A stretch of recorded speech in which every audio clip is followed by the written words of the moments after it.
up, up, down, down, left, right, up, down, left, right, up. Here we are again, past yet present.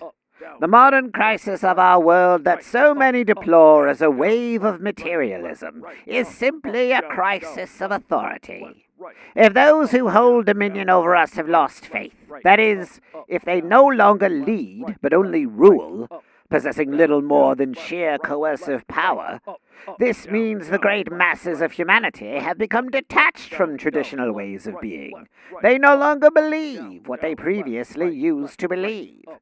The crisis, then, consists precisely in the fact that the old is dying and the new cannot be born. In the meantime, our fears and desperate yearnings conjure monsters of the most varied and horrific sort. And that is why here, in the fortress of inner hell, we have pledged ourselves to the Konami Code, so that what was, what still is and may yet be, might thrive once again. For in the coming weeks, months, and years, those monsters, the ones we are, and the ones we must fight, will wake from their Cold War slumber to once again wreak havoc upon the earth. We are strong, yes, but we are not all-powerful. To achieve ultimate victory over our demons, we need your strength as well. We need you to stand side by side with your comrades here in Inner Hell, to hold the line against the year of Metal Gear. You must join us now, or all hope will be lost.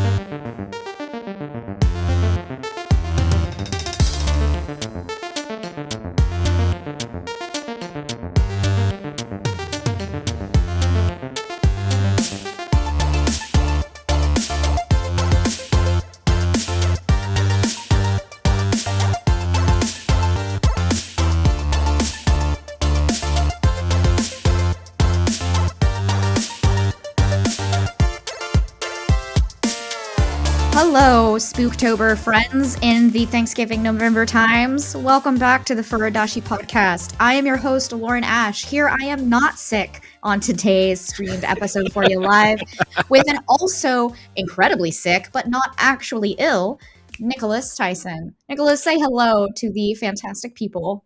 Yeah, I'm sick in the head, baby. Woo! I got the psychosis, the mosis. Psychosis Osmosis. Oh my god, that is like our new band name. Our heavy metal Christmas covers. Yeah, Psychosis. I should note that today is All Saints Day. We are officially out of October. We are officially out of October. So we wanted to go ahead and thank you guys so much for continuing to listen to this podcast. Unfortunately, October was incredibly spooky. I got the chills. I got the fevers. I'm channeling my 80s right now for our Metal Gear podcast in the 1987 original Metal Gear episode. Yep. And in channeling that 80s, I channeled a little bit too much in my seance and got incredibly sick to the stomach. And so, unfortunately, we are a couple of weeks behind here on our recording schedule, but we are back. We are ready to go. And I'm incredibly excited to continue diving into the world of Metal Gear, but so excited, in fact, that I not only played this game, the original, I will have you know, I had to make my now fiance play this game with Congratulations, by the way. Yeah. Thank you so much. Yeah. To help me get through the rough parts of the game. I was like, please, this is the guide. This is what we're going to do. We need to get all of these weapons because when you play older games like this will come up in the episode, I guess. But I just wanted to say that I'm incredibly excited to dive into it because as I was playing this game, I realized just how much affordance says and the increasing amount of kind of gamer intelligence and the systems we've designed to help players know what to do and where to go is incredibly different than it was when games were first starting to come out. And playing Metal Gear, I was just immediately blown by how much retraversal I had to do, even if I was following the guide. and I say that with all the love in my heart. And so now that this is kind of us introing with the Metal Gear episode, we will be talking about the game here on the podcast. For all of you listeners who are here for free on Spotify or YouTube or wherever you listen. But I do Wherever really fine podcasts are sold. Wherever fine podcasts are sold. But if you want to check out our back room where all the vinyl record Patreon episodes are, I am really excited to break this down by our new analytical framework called the Hexplot Game Graph. We are going to rate all of these different games from Kojima Productions and from Hideo Kojima himself using the Hexplot methodology. And it really shows you kind of a breakdown, the insights into why these games were really good in areas where they could have improved. And so please take a listen to our Patreon episode as well. And with that, Nicholas, take us away into what truly marked the hallmark of the 1980s, the Cold War. The Cold War. So way back when we first introduced this series, I said that one of the things that I wanted to do was talk about Kojima's games, both in sort of like the historical context of where game development was at that time, but also just like history writ large. And one of the reasons for this is because so many of his games explicitly reflect contemporary geopolitics. And so if we don't really pay attention to sort of like what was going on in the world and why, you kind of don't really necessarily, I mean, you can still get a understanding of the game, but you don't get like that full nuanced, complex understanding of the game. And that's what we're here for. So just sort of to briefly talk about like the game itself before getting into the Cold War. One of the things that Kojima was trying to do with this game was basically make, this is sort of my thesis, is make an anti-war war game. And in fact, in many ways, the entire Metal Gear like oeuvre, like every single one of them kind of is existing in this tension between like, it is both extremely suspicious of warfare while actually relying on a lot of the game mechanics and understanding of combat-based games, and that those two things are always in tension with each other. And so going all the way back to 1987 when this game came out, to explain why that paradox was there from the very beginning, I think you actually see it within the history of the Cold War itself. So for those of you who are not familiar, what is the Cold War? So it's this thing that happened when, following World War II, you have these two extremely powerful nations, the United States and the Soviet Union, which were more or less ideologically opposed to one another, were kind of competing, especially with the assistance of like allied countries and also with non-aligned countries, to kind of take control of geopolitics from both an ideological and also just like a material perspective. And first and foremost within that worldview was the problem of nuclear weapon proliferation. So the Second World War ended basically with a war crime, with the dropping of 2 atomic weapons on the people of Japan. Straightforwardly a war crime, not debating it. If you think otherwise, you're stupid. Just going to say that right up. But the thing is that like as a result, though, that the United States and the Soviet Union started developing these huge nuclear stockpiles. And this is what we now know as the arms race. It's this idea of like, you would have American politicians talking about how we can't afford a missile gap. And that as a result of this, though, strangely, there was never really an open military conflict between the two superpowers. Rather, military conflict and also sort of like sub warfare. I mean, like sort of like not quite to the level of warfare, like tension existed more at the margins between countries that either were aligned with either of these two nations or were not. And so the reason for that is because nuclear weapons themselves created this sort of like paradoxical peace, if you will. And I put peace in giant scare quotes here. Because essentially what it meant is that like these two superpowers were so afraid of mutual annihilation that like the constant stockpiling of nuclear weapons also meant that they could never really use them. Yeah. But in order, sorry, go ahead. No, and I was going to say that this actually led to a lot of kind of like new, I don't want to say new philosophical arguments. These have always been philosophical arguments. But like there's something that is kind of in everyone's vernacular, particularly if you've been in high school debate, known as mutually assured destruction. My favorite acronym of just MAD, as in it would be mad to shoot each other because You have a lot of nuclear weapons. We have a lot of nuclear weapons, right? If someone presses that button, everyone presses that button. And if Yeah. everyone presses the button, we go into nuclear annihilation, right? We go into nuclear winter, right? A lot of games in the 80s and 90s are all about nuclear warfare or some sort of fallout, if you will. Yeah. Sorry, I didn't just, but there it is. In that is kind of the most pressing, right, thing in everybody's mind, right? Yeah. Is that there is mutually assured destruction, but the geopolitical tensions are constantly rising. We're constantly building up into a non-semblance of peace because while we're not actively, right, threatening each other in, say, physically violence, right, by actually shooting, we are holding guns to each other and just being like, well, if you shoot Yeah. first, I'll shoot. Yeah. Who shoots first, right? We don't know.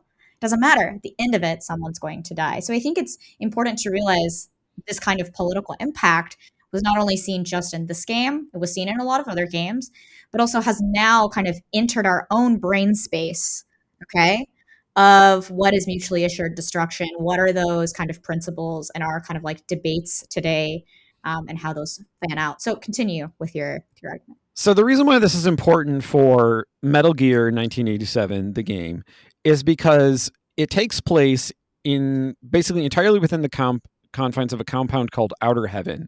And Outer Heaven, according to the lore, is located within this kind of like semi-autonomous zone within the territory of South Africa. Why is South Africa important in this whole schema?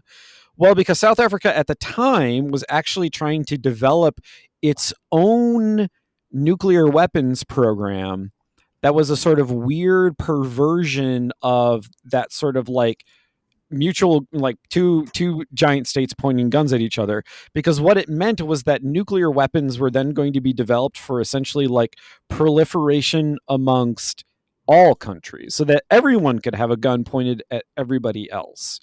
And in fact, it was the genesis of the State of Israel's nuclear weapons program. Like South Africa was really important. Like, and by the way, I should note this is apartheid South Africa. So this is white, like crazy racist white people in South Africa are like, hey, let's get everybody some nuclear weapons. That sounds like a really great idea. And so the fact that like the Metal Gear in the game is a nuclear weapons platform is extremely important, because what does that mean? It means it creates a situation where like the kind of warfare you can engage in has to be covert. It has to actually decrease tensions as much as possible. And within the context of the game, this has a really heavy influence on how like the gameplay itself is developed.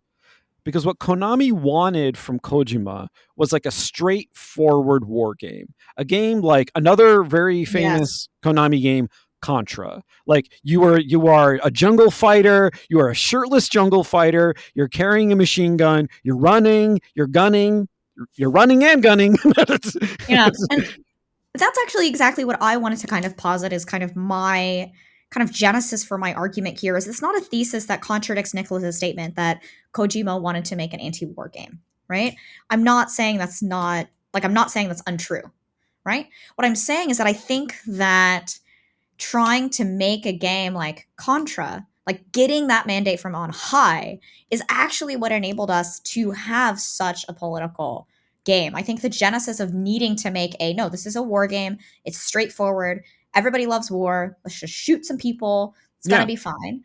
Is ended up like that capitalistic agenda ended up kind of creating some sort of hybrid of needing to fight against that within the gameplay itself. Yeah. And in a lot of those interactions. So like it's not a really well articulated kind of thesis statement. It's more of a vibe, I think. Well, also, I don't think it's necessarily what like the anti-war stance of the game itself isn't necessarily perfectly articulated. Yeah. Because a lot of the like action adventure aspects of like Kojima's, say, cinematic diet is then just kind of like transplanted almost uncritically onto the game, where it's like at the same time he may have wanted to make a non-combat game because he really did, but then was kind of forced to make a combat game anyway. He's also then still being like, wouldn't it be cool to have a boss who just like has a giant flamethrower? Wouldn't it be cool to have like guys who are commandos with jetpacks? Wouldn't it be cool if you had to fight a tank? which are all things you have to do in this game. So Right. No, and that's yeah. actually kind of what I think, like, and I didn't mean to interrupt your argument here with like, now let's talk about all the cool mechanics, because I'm like, yes, let's talk about the cool mechanics. But I think it's that synthesis and the between and the push and pull between Konami and Kojima here that actually is what gives us kind of the ended up creating an anti-war statement. Because I think every time we see a choice in this game, you end up having, like I say, to not do combat. Ultimately, there are boss battles in which you must, right, Yes. have combat. Like you Yeah. must fight them in some way. This And is so I think not like this is not the way people classically think of a stealth game, is where like stealth is like a total modality. It is sort of like an option amongst right. others. That's why I'm saying I was like, I don't know if my thesis slash vibe is contradicting your thesis vibe, because I think actually Konami's articulation of we need this to be a war game, like there needs to be forced combat, is actually through the lens of Kojima is like, no, I wish we didn't have to have combat. I think by the end of the game, you realize that it's like his own coming to terms. But if you don't have the challenge to actually face the root of the problem, right? That is causing combat to exist in the first place. It's Yeah. almost like confronting your problems, right? Is that actually combat is necessary, even though for the majority of the game you make that choice to not have combat.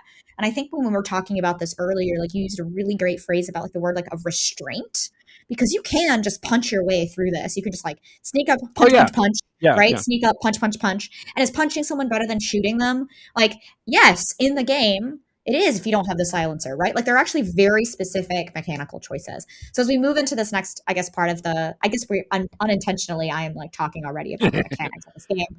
But I guess all I'm trying to say is like, that's now where my brain is kind of headed, is all of the dialectical ways, right? Where actually Kojima is making that argument. Exactly. And the thing is like, but I think it's important that the option is always available to you to go either direction. In other words, if you go in the direction of like, I'm going to shoot everything, I'm going to beat everybody up, I'm going to kill all of the dogs, like the other option is still available to you. You can decide, you can have spent 90% of the Yeah. game going about it one way, and you can suddenly be like, oh man, that's kind of fucked. I'm going to do it another way. And you can't. Like the Yeah. And game is that's, always available to you in that way. yeah. And so for me to kind of like at least end my portion of this segment, and the reason why the Cold War and the political climate is so important for me to understand the game and kind of highlight those, I say dialectical, but what I really mean is No, I the think that's an physical apt description. I execution. think that, It is an yeah. apt description, but by dialectical, this word means the physical actualization, execution, right, of the mechanics and their aesthetic purpose within the game. Just so we're all clear and there's a definition that's clean. That's not Yeah. quite what it means, okay, but TLDR. To kind of wrap up this portion for why the geopolitical tension is so important is that Kojima was making a political game, and in today's society, where I think we always try to, I say we, but I mean like it is very easy for us to go, this game is just fun. Why can't games be fun? I think to just all remember that in the year of our Lord, 1987, we got a game that was incredibly fun, and it is more fun because it is making several political statements within that game. And that is my wrap up of the argument. Nicholas, I know you had one as well, and I interrupted you because I was like, oh man, I'm going to run out of time before I can say it. So, No, I think actually looking at this from the level of mechanics will actually sort of help us understand the kind of literally, as you said, the dialectic that's in play. Because if we're saying that we have these two things that are in tension with each other, so like on one pole you have combat mechanics, on another pole you have, I'm not going to say stealth mechanics because they're not really that well defined in this game. Let's just say but I guess non-combat mechanics as well. Well, no, because for example, like you're there's not wrong. You're not wrong. there's a moment very early in the game where you enter a screen and that there are two of the red guards standing next to a door. And the thing is, you can go up and fight them if you want, but like the classic solution to that screen is to wait. There will be a changing of the guard, and then you can just walk up to the door. And what's really interesting, and so like going back to this like issue of restraint, the game is trying to teach you something that is very important that isn't necessarily about stealth mechanics, because you have things like the cardboard box in this game, these classic like Metal Gear elements. What it's trying to tell you is that is that you need to be patient. That like a game like Contra is very much about being impatient. It's about run, run, run, shoot, shoot, shoot, run, run, run, shoot, shoot, shoot, go, go, go, go, go. That's like, and it's high octane the entire way through. But this game is saying like, no, stop, observe, see the movements, see the movement patterns of the guards, see if you can sneak past them. Maybe you might have to punch them to knock them out. But the emphasis is always on like, you need to take time to make a conscientious decision about what you're going to do. And the reason why this is relative to sort of like the larger question of geopolitics during the Cold War is because what kept us from destroying one another was precisely this, was being like, wait, stop. Yes, like there's been this act of aggression. We could interpret it as like, okay, yeah, fuck those guys, we're going to war. But it's like, no, what are the other ways we can interpret this? Even if it was an act of aggression, what are some other ways we could respond to it? And it's that helped us survive. And it's that in the game that helps Snake survive. So, like, at the level of the mechanics, the fucking mechanics, you see the same dialectical interplay that you see, like, on the sort of like the larger macro geopolitical level.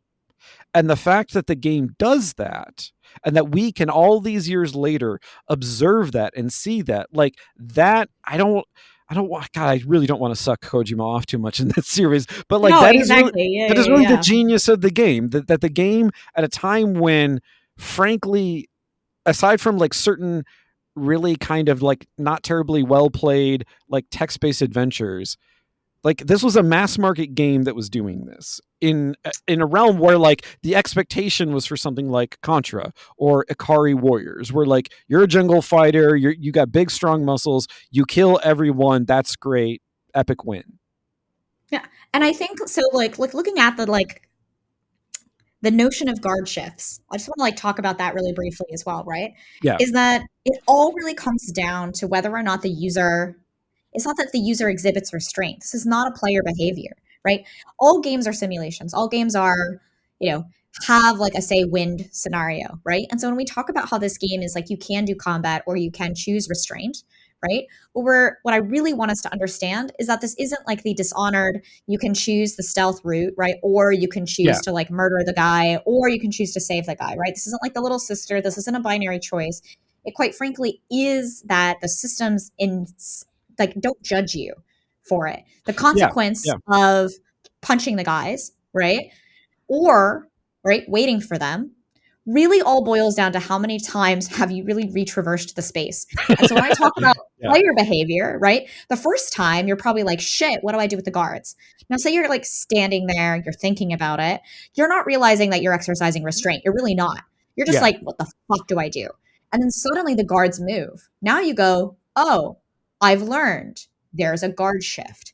I think this is what's really kind of important when we talk about games teaching player behavior, is that this isn't just so we make sure that we're really super clear. This is the first instance of, say, old school gaming, teach player by never giving instructions and or only game manual, right? Yeah. Like you don't have to read the game manual. Well, also the game manual doesn't tell you that much, to be perfectly honest. And the honest. game manual doesn't really tell you that there's going to be a god shift in level 1. Yeah. Like hot damn. That is why I literally bought. Okay, sorry, that was going to be a tangent. But I always bought game guides for this reason: is that I did not have a lot of time, even growing up as a kid, to just sit around and play video games. And I was like, and I also didn't have memory cards for like a good 2 years of my game childhood. So I couldn't save. So I was like, look, I need to know what the fuck I'm doing. I want to know exactly how to do it. And it needs to be really fast. I am the definition of run and gun, right? Shoot and scoot, if you will. And so I think that this game, I struggled. I struggled as a modern player. You really don't have a mini map. Like you do have a mini map, you have your radar, but you don't really, like, it's not as, like, it's not really detailed, right? And that's good. I actually think it's good design, right? They don't know that there's guard shifts, and not every guard has a shift, right? Yeah, that's true. And yet, through playing the game, my player behavior, and this is what I want to call out, right, is that it was really important that my player behavior realized that over time, it started with, oh, I'm figuring things out, to, oh, if I exercise restraint, it is easier, to eventually, right? And this is where I like came in with the Konami argument, is that it was just, now I know enough to just Rambo the fuck around. Punch, punch, punch, punch. You guys Yeah. always spawn facing XYZ way. I know how to do these things. And I Yeah. think that really emphasized, right, the kind of like trajectory of the player's like growth became about the trajectory within the game that almost did make it anti-war as you progressed, as you learned. Like, I am talking about physically, dialectically punching people in the face, right? And yet, it's because ultimately the narrative, the story, as you progress the game is, hey, you should do this because we need to stop you. Metal Gear is going to start, is going to start the war of all wars, right? And then suddenly Actually, it no, becomes, there's an important yeah, correction yeah, here, yeah. though. Okay, correct me. It's not because you would actually don't know anything about Metal Gear. It explain, when you have the communication at the beginning of the game, there's this message from Gray Fox that all it says is Metal Gear. So actually, the mission is informational. It's a spy mission. It's to try and figure out what this thing is in the first place, and then also along the way free the Right. hostages. That's your Yeah. actual mission. You're actually, yeah, so you're right. No, it is like an infiltration mission. I should have been like very clear because like I get once again very excited because the notion to me is, and I think I might be skipping ahead too far in my own logic here, is that I haven't actually built up to this point, but I'm going to say it anyway, is that my ultimate point here is that while it starts as infiltration, while it starts as restraint, by the time that you acquire more information about the world and its mechanics, your mission starts to change. Yeah. And it changes when you find out what Metal Gear really is. Yep. And then ultimately, right, will change like way more demonstrably when you figure out, right, who the big boss, right, really is. Yeah. And I think that like that's the beauty of it, is that that's actually what sells it as an anti-war game to me, is that only when you have the guns and the flamethrower and the rocket mines and all of these things, okay, and you're fully fucking equipped Snake, Yeah. ultimately your choice at the end is not to use those against everybody, though you could, right? It is that now you have all these weapons of war and the choice is to not use them so you can prevent, right, war. Yeah. And I think that's the narrative. Like that's actually what sells it for me. Yeah, because there's also a bit of a MacGuffin in terms of like the progression, because in a lot of ways it is kind of a classic game in that it has boss battles and so forth. But so okay, well, I don't care if I spoil this game because you really do kind of need to know this about it. You do need to know the ending, yeah. And I know that we were gonna do it towards the end of the podcast, but then I was like, "Fuck it!" Like Nicholas, like this argument about the anti-war, like we've got to make it now. So the thing is like so the game kind of pulls a fast one on you where okay, everything's building up to where especially once you meet the doctor, when you meet Petrovich and he's like, oh, the Metal Gear is a nuclear weapons platforms that you must, and so then it's like, oh wait, I have to go fight I have to destroy the Metal Gear to save the day. But the thing is, like, that may be like where what the game is telling you is pointing, but where the game itself as a total entity is pointing is towards this final. So okay, so you actually do this thing. You do actually have to destroy the Metal Gear. You go in and you have to do this really absurd thing where it's like you have to bomb the legs in a particular sequence. Yeah, that's what I was gonna say. Is like maybe let's talk about what Metal Gear actually is first, because like that's why I was so Metal Gear is a mech. Yeah. Metal Gear is a mech that can launch nuclear missiles. It is a mech that can launch nuclear missiles. And like, but in the lore of I say the lore of the game, but for Dr. Petrovich, right, who refuses to help you the first time, and then you have to go save his. I was just like, oh my god, I'm so upset. Yeah, that's so annoying. Well, it's so annoying. But that's the whole backtracking thing in the game. It's like it's forcing you to backtrack. Yeah, it forces you to backtrack, and that forced backtracking though was really helpful, I guess, for me, right, to kind of really understand and hone in that I was like, man, they really want to get like all of the hours out of this game they possibly can, because it is an older game and it's actually quite short. Yeah. I was like, even back in the day, they were like, you're gonna make this level work so hard for us. Sorry. But like Metal Gear is a mech, and it's truly, right, for me, I think metaphorically, it's not just a mech that launches nuclear missiles. I think it represents what we had talked about in the beginning of that episode, is that this is a neutral territory that is freely giving, right, nuclear missiles to the world. Like it is an organization that is going to launch nukes everywhere. Yeah. Right?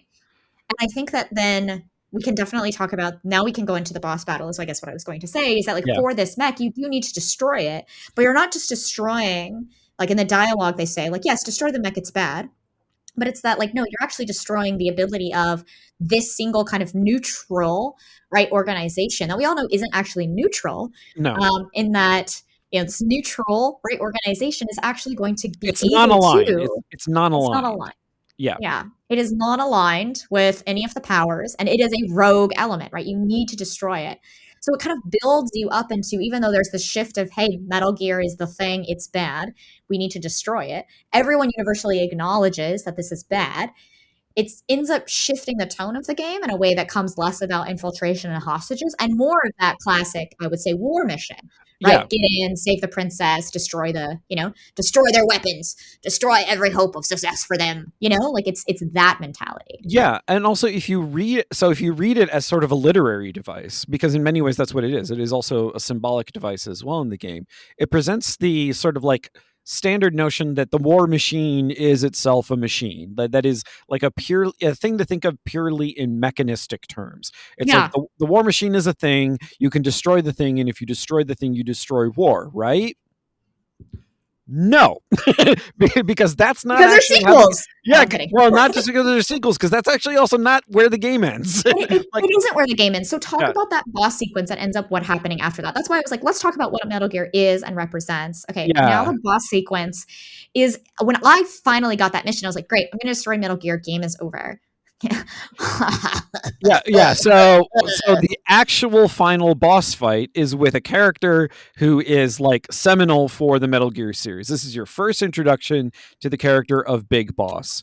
And who is Big Boss? As you learned from one of the hostages, Big Boss is the same person who has been giving you mission directives over the transceiver, the famous like transceiver communications, the entire game. And so like if the first answer to the question is what is the nature of the war machine, it's this giant mech. The final answer, the conclusive answer that it gives to that question, what is the war machine? It's us. Like us. Like we as Solid Snake and this other guy who's been telling us what to do the entire time, we are the war machine. And so if you want to kill the war machine, it presents you with a very uncomfortable problem. You have to kill us, in a sense. You have to kill Big Boss. You have to kill this guy. And then you can escape.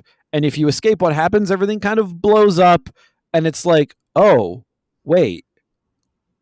What just happened? Because you also then have to deal with the sort of like the logical contradictions that are inherent in that. It's like, okay, well, if he was the ultimate bad guy, if he was the one who was in control of Outer Heaven this entire time and not this like dictator that we had been told from the beginning, and if we had been taking direction from him, and if we were following his plan, what does that mean about this whole fucking game that we just played?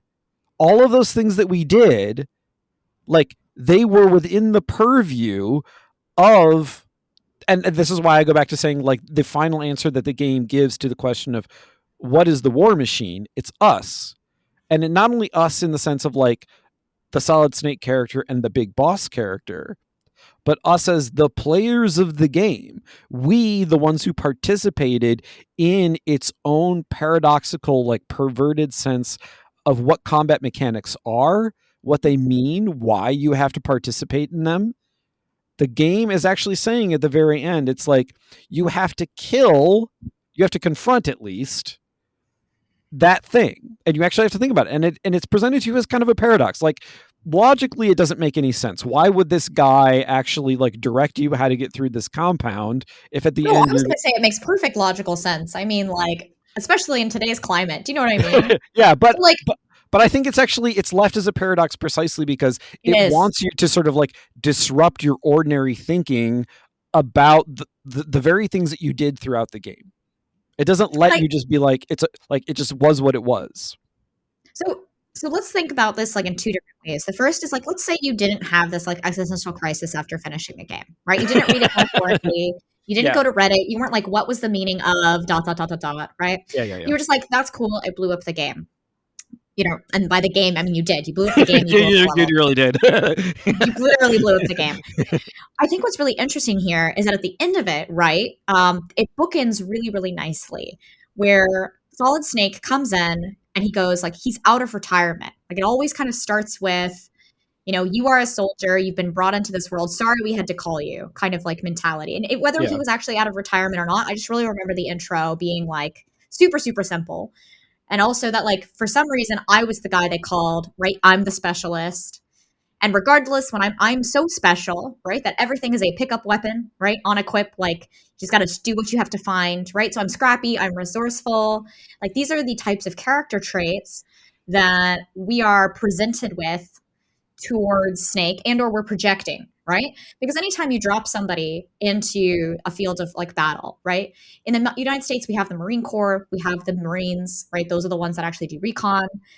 They have many different types of categories in the United States Army, but the Marines also have a separate category of the echelon of the tip of the spear, right? If the Marine is the full spear, you've got the tip, like the actual arrowhead. They're the ones that go first. Those are really the ones that would go in with or without a weapon. But even those soldiers will go in with something, a pistol, whatever, right? But those are the ones that when you think of like they're scrappy, they're resourceful, they're silent, they're deadly, right? They're like equipped for any situation. They're trained to be adaptable. Like that's how you think of them. And I'm giving you a real world example, and I live in America, so I really only know the United States. I'm sure we have this all over the place, right? I guess in the US, we actually know more about the Navy SEALs.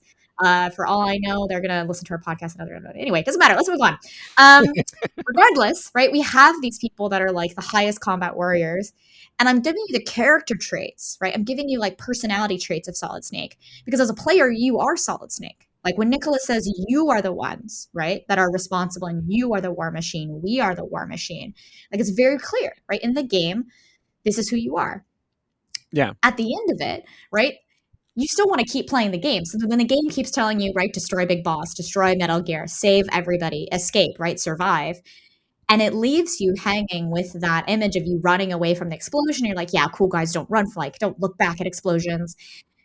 And then, actually, I don't remember if he does or not, but I think that regardless, like in the end, you realize that everything you were sent to kind of save or figure things out, you took matters into your own hands in a way to destroy everything, right? That was not following orders, because the man that was giving you the orders in the first place was the guy that was actually the person that he sent you, right, to kind of destroy / figure out. And I think it's that paradox that also exists within this characterization of Solid Snake, which is what ends up us like creating and leaving us with the existential dread. That's what I'm saying is, even if you didn't think about all of that, right? What you were left with was the impression of a guy that's really good at what he does, super good at what he does. Well, and then suddenly, is he good at what he does? Does that make sense? Or is there the expectation that he's supposed to be good at what he does? Exactly. Because one way you can, so you start off the game, the only thing you have in your inventory is a pack of cigarettes, literally, which, as Lauren pointed out, like from the perspective of actual special forces, that's ridiculous. That's ridiculous. Stupid. No special forces would go into a situation like that. But the thing is, at least have a knife. But then if you read the book ending of it though, then you start like, if you see what happens at the end, you realize that the guy you've been talking to who sent you on this mission was also like the guy who's been controlling everything from the very beginning. You then start to question, like, wait a minute, was I actually set up to fail? And the answer is probably yes. Like, if you want to look for logical consistency there, the consistent way to look at it is like, you were actually set up to fail. The whole reason you have to find everything on site is because like then you have to encounter all of the things that will get in your way, that will impede you, that will frustrate you, that will prevent you from accomplishing your ultimate task, while at the same time like deluding you both as a player and as Snake into thinking that like you are accomplishing something. Like you have the appearance of accomplishing something while not knowing that actually you are being intentionally frustrated, both like in terms of the gameplay mechanics, but also in terms of sort of like the thematic resonances in the game itself. Like Boss is deceiving you, like deceiving you in a literal sense. Like, I mean, there are other characters you can communicate through with through the transceiver. Like you can communicate with like the resistance people and so forth, and they mostly just like tell you how to deal with particular soldiers. Like the whole resistance narrative thread is not really like well defined in this game. I think it's intentionally undefined in that it was meant to be tutorialization, right? But in only being tutorialization, you realize that the people that are like on the ground with you, that are all also like alone and like attached to a receiver, right? They are not getting orders from Big Boss. But they are a part of the resistance that's like your network of allies, right? Yeah. So it's like this interesting kind of like community of like, no, we're just here to help. We've got a job to do. Like, that's it. We've got a job to do. Yeah. Right. And I think what's really fascinating about unreliable narrators like this is that I want to kind of bring us into the modern existence. When we talk about a paradox of Solid Snake, I think it's really important, like Nicholas has stated, that there is a paradox of no special forces. It's going to go in alone like this, but Yeah. also that the guy that is giving you the orders is unreliable. Like he is the enemy. Yeah. So we bring this into the modern era, right? This was the same staple, but differently executed, right? Totally different outcomes. It's really important existential dread exists in Metal Gear because in this other game that I am about to talk about, and by other game, I mean just like reference, the ending of that is very much an empowerment. I got out of the situation. Look at me. I'm really smart. No matter what you throw at me, unreliable narrator / like villain character that's also been teaching me the mechanics of the game. Like, I am powerful. I am strong. I will find my way out. Right? That's very empowering, very hopeful. That game is Portal. I think it's Portal. I could be so wrong, and we can edit this out. But it's the one with GLaDOS, right? Yeah, GLaDOS, yeah. Yes, thank you. I just saw the look on Nicholas's face, and I was like, "Am I going crazy?" No, you're right. Like GLaDOS is in many ways a big boss. GLaDOS is a big boss. Type. No, she is. She is Big Boss, right? Yeah. And I think what's like, and then they had Portal 2, and that was like okay, I guess. But like, I mean, in terms of narrative structure, it was actually a really good game. So I had a lot of fun. But like, GLaDOS is right, effectively Big Boss. She is the unreliable narrator. She is the one that's teaching the mechanics. That's like, you're never getting out of here. The cake is a lie. But you do in that game, I feel that the game is hopeful. It's ended. You've succeeded, right? Yeah. I don't think when I finished Metal Gear, I didn't really feel successful.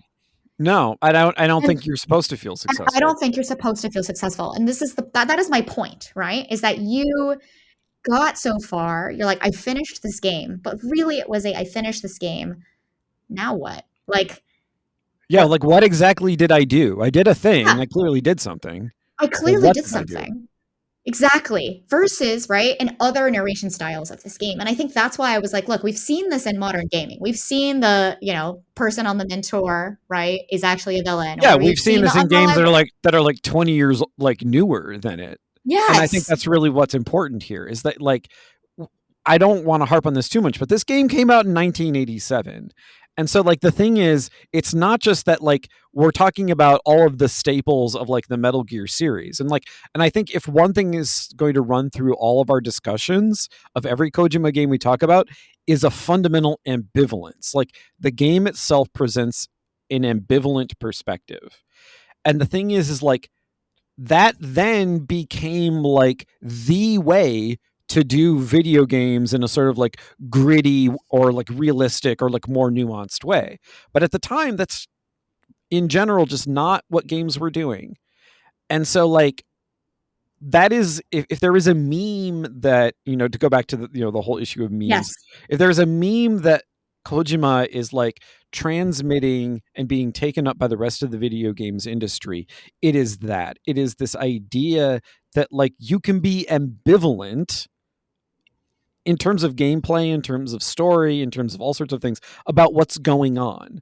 Like the interactivity itself can be this fundamentally ambiguous, ambivalent, however you want to characterize it. It's not necessarily, it's not just like an adrenaline junkie thing.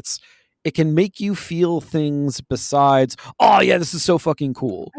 And I think when we talk about ambivalence here, what we're not talking about is like careless.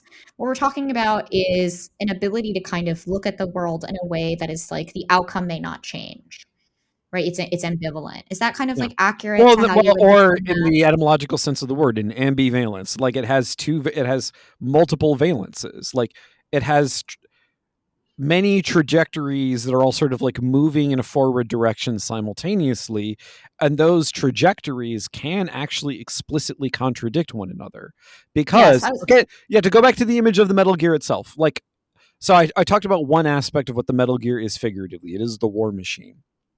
But another thing that it is, in terms of like looking at the geopolitical context of this game, it is also a fundamentally destabilizing element. If you have this like uneasy tension that results in quote unquote peace as a result of like these two powerful nations pointing a gun at each other's heads, then this thing would completely disrupt that. Like this proliferation of this like mobile missile system that can fire like a tactical nuclear warhead from literally anywhere and then run away, like that upsets all of that. So it is a destabilizing element.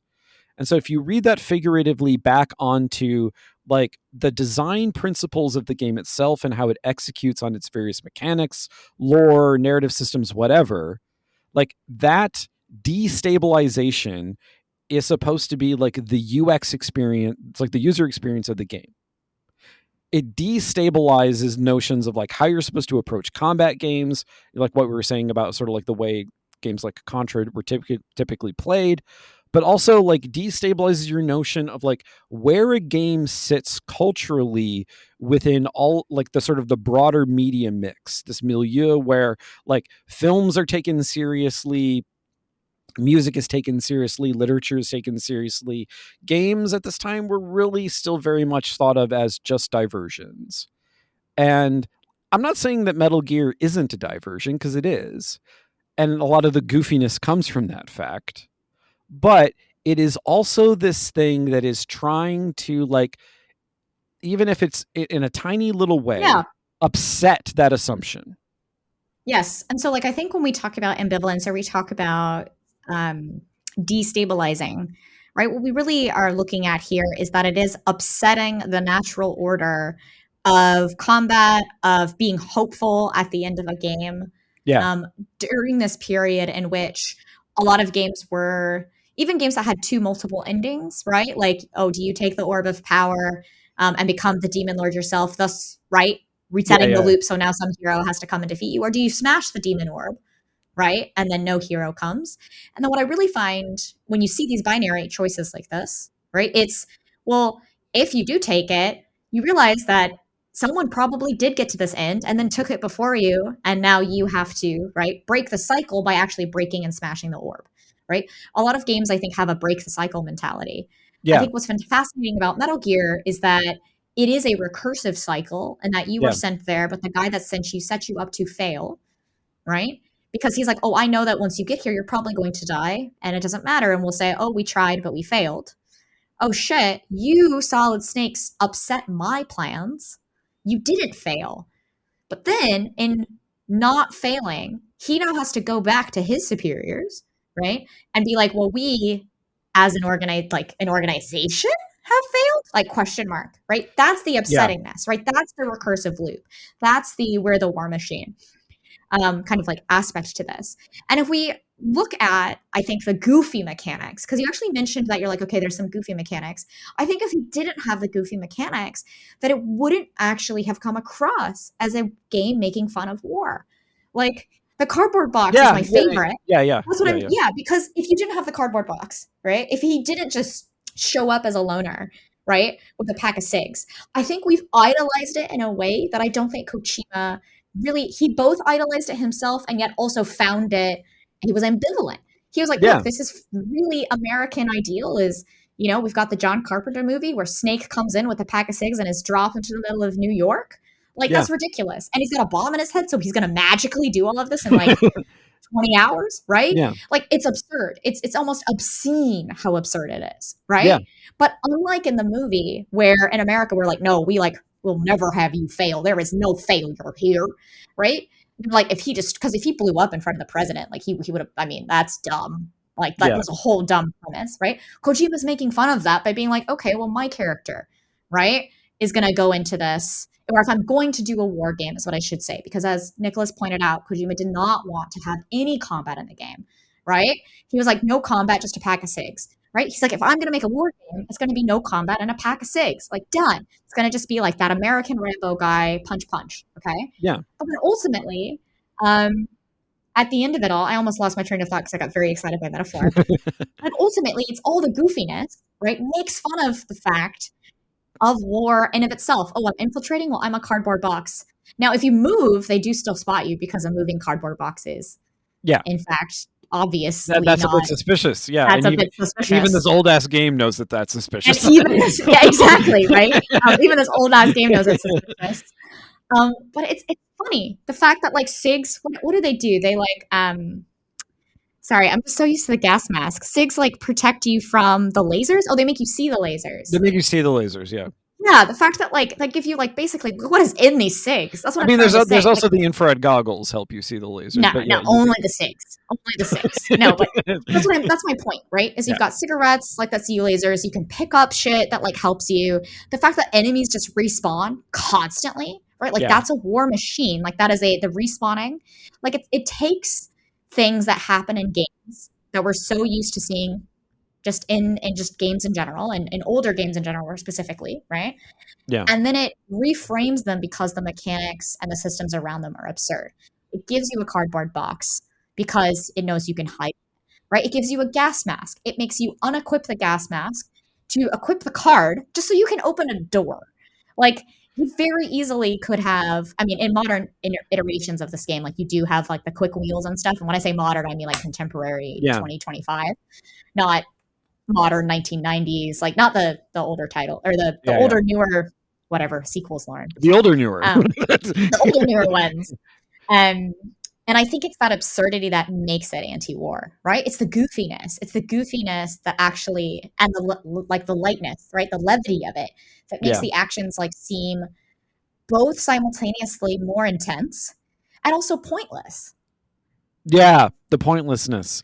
And if anything, I think that's the note we want to end on, is that like the ambivalence, the destabilization, like what those things are pointing to is the futility. Like that was really sort of like a common thread that ran throughout the Cold War, was this like fundamental futility of everything that everybody was doing in terms of like military buildup. And yet also assuming that they still had to do it. We have to keep doing it. We have to keep developing newer, more destructive weapons. And if you would like us to hear us discuss all of these things in more detail, especially like the campiness of the game, you can head on over to patreon.com/Furidashi, where you will get access not only to the accompanying Patreon episode for this episode, but also to our full back catalog of Patreon episodes, which is frankly really huge because we have been this is our 6th year of doing the podcast. So there's so much content maybe there. We'll write a book, we'll just take. Yeah, those $5 a month will get you a lot. Like there's value there to be had. But we also want to thank you. Like we don't insist on that. That's why we always have these free episodes that we put out every month, because we are glad to have you here in whatever capacity you can be. And given just the state of the world right now, and in fact, it's almost kind of apt that we had this discussion about Metal Gear today, because we're in especially here in the US, we're in dark times. And we want you to think critically about what's going on around you, what you're playing, why you're playing it, and what it means to play those things. So until next time, when we talk about Metal Gear 2, Solid Snake, I hope you all are well and you have an excellent November.